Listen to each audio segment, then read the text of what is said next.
வணக்கம், வாழ்க வளமுடன். இது பார்த்திங்கன்னா பவளமல்லி செடிங்க. இந்த பவளமல்லி நல்ல ஒரு பாசிட்டிவ் எனர்ஜியை நமக்கு கொடுக்கக்கூடியது. இது வந்து நல்ல ஒரு சிவபெருமானுக்கு உகந்த மலர். இது சிரியா நங்கைன்னு சொல்லுவாங்க. இந்த விசக்கடிகளுக்கு உகந்தது. இது பார்த்திங்கன்னா நல்ல ஒரு பிரண்டைங்க. இந்த பிரண்டை பார்த்திங்கன்னா நமக்கு வந்து நல்ல ஒரு எலும்புகளுக்கு சத்து தரக்கூடியது. இந்த பிரண்டையில் வந்து மேலே இருக்கிற அந்த தண்டுகளை மட்டும் நம்ம க்ளீன் பண்ணிவிட்டு பண்ணால் ரொம்ப டேஸ்ட்டாக இருக்கும் இந்த துவையல் பண்ணும்பொழுது. இது வந்து அடியில் இருக்கக்கூடியது.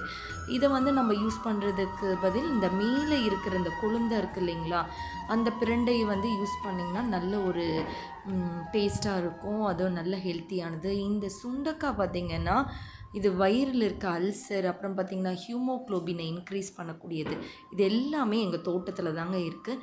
இது மாதிரி ஒரு சின்ன சின்ன செடிகள் வந்து நம்ம வந்து வீட்டில் வச்சு வளர்த்தும் போது நமக்கு வந்து தேவையான விஷயங்களையும் அது கொடுக்குது.